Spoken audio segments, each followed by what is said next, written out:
देश भर में इन दिनों नींबू की कीमतें आसमान छू रही हैं और थोक बाजार में भी नींबू की कीमतें 350 से 400 रुपये प्रति किलो पहुंच गई हैं। आखिर ऐसा क्या हुआ कि नींबू की कीमतें अचानक आसमान छूने लगीं? आइए आपको बताते हैं। देश के ज़्यादातर शहरों में इन दिनों सब्जियों की कीमतों में तेज़ी से इजाफा हुआ है और इन सब के बीच नींबू की जो कीमत है, लेमन इन्फ्लेशन, उसने अपनी तरफ सबका ध्यान खींचा है। आखिर नींबू इतना बेहिसाब महंगा क्यों हो रहा है? यदि इसके बारे में हम बात करें तो नींबू की देश भर में किल्लत हो रही है। इसकी सबसे बड़ी वजह यह है कि देश के जिन हिस्सों में नींबू का उत्पादन व्यापक स्तर पर होता है, वहाँ गर्मी तेज पड़ रही है और गर्मी की मार की वजह से नींबू उत्पादन प्रभावित हुआ है। शादियों का सीज़न भी शुरू हो गया है और ऐसे में नींबू की डिमांड बढ़ी है। उत्पादन कम है और डिमांड ज़्यादा। इस वजह से भी नींबू के दामों में बढ़ोतरी देखी गई है और बढ़ोतरी हो भी रही है। गर्मी के दिनों में वैसे भी गन्ने के रस से लेकर नींबू पानी तक हर जगह नींबू की ज़रूरत पड़ती है। ऐसे में इन दिनों नींबू, पहले भी इसके दाम बढ़ते थे इन दिनों में, लेकिन इस बार तो सारे रिकॉर्ड टूट गए हैं। हमारा देश नींबू का सबसे बड़ा उत्पादक देश है और भारत में हर साल 37 लाख टन नींबू होता है और दूसरे स्थान पर मैक्सिको आता है जहां 28 लाख टन नींबू होता है और इसके बाद चाइना है जहां 26 लाख टन नींबू का उत्पादन होता है।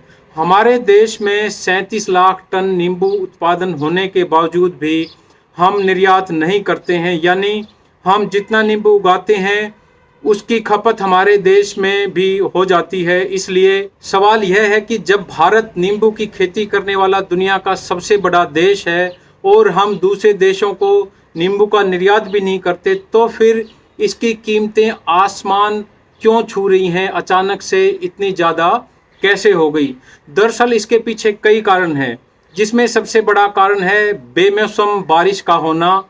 नींबू की फसल हर 4 महीने में आती है। पिछले साल सितंबर और अक्टूबर के महीने में कई राज्यों में बेमौसम बारिश हुई थी और इसी बारिश की वजह से नींबू की खेती पर बुरा असर पड़ा। भारत में सबसे ज़्यादा नींबू की खेती आंध्र प्रदेश में होती है और वहाँ के किसान हर साल लगभग 7 लाख टन नींबू का उत्पादन करते हैं, लेकिन आंध्र प्रदेश में भारी बारिश की वजह से उत्पादन घट गया और बाजारों में उतना नींबू नहीं पहुंचा जितना पहुंचना चाहिए था। आंध्र प्रदेश के बाद गुजरात में सबसे ज़्यादा हर साल 6.25 लाख टन नींबू का उत्पादन होता है, लेकिन गुजरात में भी पिछले साल तूफान आया जिसकी वजह से नींबू की खेती को भारी नुकसान पहुंचा और देश में नींबू का उत्पादन घट गया।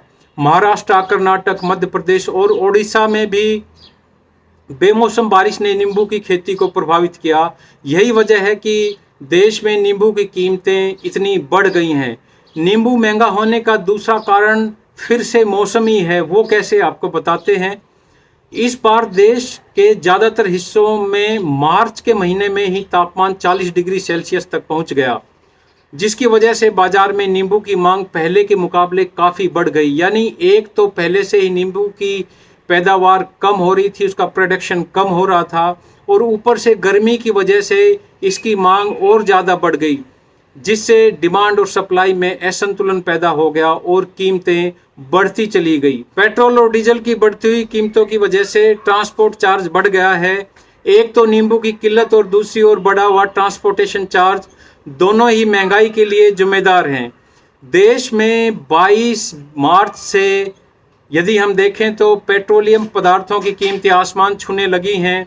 इसी वजह से हर उत्पाद पर इसका असर पड़ रहा है। नींबू, मिर्च, टमाटर और दूसरी सब्जियों के दाम भी बढ़े हैं। ट्रांसपोर्टेशन चार्ज की वजह से भी नींबू महंगा हुआ है, इसमें कोई दो राय नहीं। इस प्रकार नींबू ने आम आदमी के किचन का स्वाद और खट्टा कर दिया है। लोग नींबू नहीं खरीद पा रहे हैं। नींबू की बढ़ी कीमतों से सिर्फ ग्राहक ही नहीं बल्कि दुकानदार भी प्रभावित हैं। फिलहाल नींबू की कीमतों में कमी होती नज़र नहीं आ रही है। आने वाले दिनों में नींबू और भी महंगा हो सकता है।